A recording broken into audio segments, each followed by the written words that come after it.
including, allegedly, Prince Andrew. Now, she claims that back at Epstein's mansion on the Upper East Side of New York, that she and another victim were forced by Ghislaine Maxwell, there's another one in the mix there, forced to sit on the prince's lap, that the prince allegedly touched her, and that he forced her to engage in sexual acts against her will, and that she received threats from all three of them, the prince, Ghislaine, and the late Jeffrey Epstein, a pedophile and sex offender that he was. So, that being said, those were the allegations in this lawsuit she filed in New York. Well, the Duke of York repeatedly denied the allegations. Initially, the prince's team suggested that Giuffre was simply out for a payday. But in their statement, Prince Andrew stated he never intended to malign Miss Giuffre's character. This filing with the court also indicates that the prince regrets his association with Jeffrey Epstein and commends the bravery of Ms. Giuffre and other survivors and standing up for themselves and others. And in that letter to the federal judge, it states that these parties plan to file a stipulation of dismissal, which makes sense, right? They're going to say that this case shall be dismissed from the docket and go away within a month as they've reached this agreement. Now, this agreement will not be having the prince admit any liability. It's not going to include the sum of money. We know he's going to make a generous donation to Virginia Giuffre's charity organization. And I do want to add, before we discuss that, it's important to know that most civil suits settle. Hear me on this one. Most civil suits settle. Agreements are a good thing, both in the civil system and in the criminal system. And typically, they do not contain information about who was right and who was wrong. That is the beauty about a settlement. It's kind of like just agreeing to dissolve the action. Everybody goes their separate ways. Nobody incurs liability. So, as we go into this discussion, I want you to understand that this is not something particular to the prince, that he doesn't have to admit liability. That is typical for all civil settlements. Let me bring in my guest, Rob Joseph, standing by in Salt Lake City, Utah, with us today. He has experience as a police officer. He does private investigations now. Tell me, Rob, were you surprised at all when you learned this news about this settlement agreement? No, very smart move to have this matter, I guess, in a sense, put to bed and have it resolved without admitting any liability. Unfortunately, you know, these cases are so difficult to prosecute, and, you know, the victims, you know, never seem to get a real voice to get the truth out there. And so everybody's always left wondering. And obviously everybody's lives are forever changed, but definitely it's the easiest way to have this just go away. I'm not surprised at all. I mean, because think about it. He's being sued in New York. I mean, the court had found that jurisdiction was good. They had jurisdiction over him, so he would have to come over here. And the next step in this process would be depositions. I mean, can you imagine the prince being deposed and then all of this getting out? I mean, it is very smart to settle, and it doesn't mean he did what she says he did. I can't emphasize that enough, because I feel like too often an allegation is made and all of a sudden the presumption of innocence goes out the window.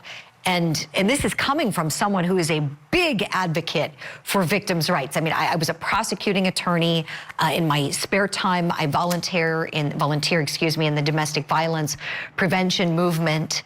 I'm really big on education and talking about these things. But as a lawyer, too, I think it's really important that we remember we absolutely have to believe accusers when they're saying something happened to me, and then vet it. Let a proper investigation take place. Let the court system have the case play out through it, and then the truth will be found. And Rob, I want you to weigh in on this, please.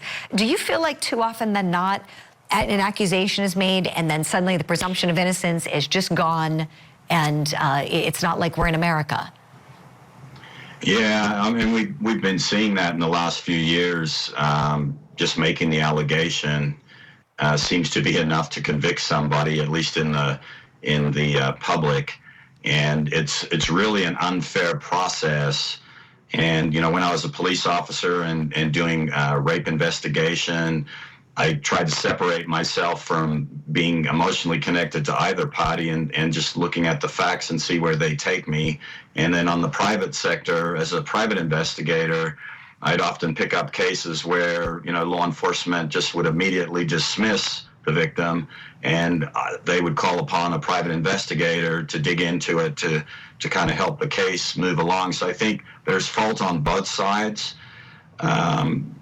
And the media does play a pretty big role in how they frame a lot of these cases that either hurt or help the victim or hurt or help the suspect. And we've kind of lost a little bit of that impartiality that the justice system is supposed to provide for us. Yes, Rob, yes. I'm a big believer that all of the victims' rights advocacy can exist with the presumption of innocence. The Me Too movement, for instance, it's great. It's a great way to empower victims to come forward, to let them know that someone wants to hear their complaint.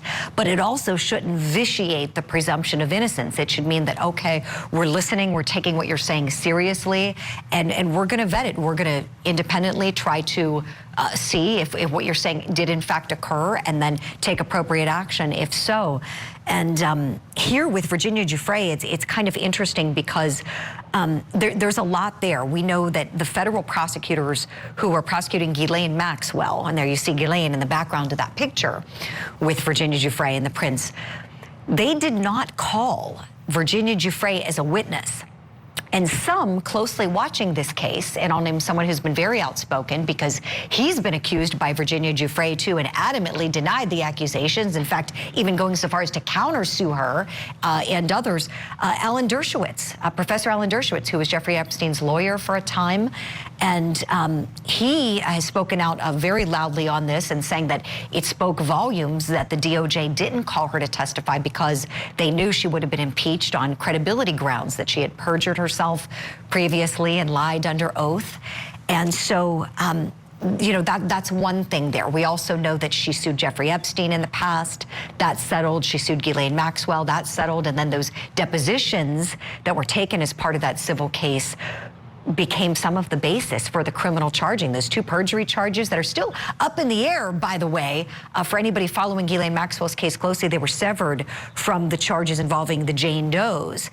And now the DOJ is trying to wheel and deal and say, oh, if you plead to these, we'll make an agreement with you. And here she wants a whole new trial because of that juror who didn't disclose that he was a victim of sex assault. So much there to take into account. We have to leave it there right now for time.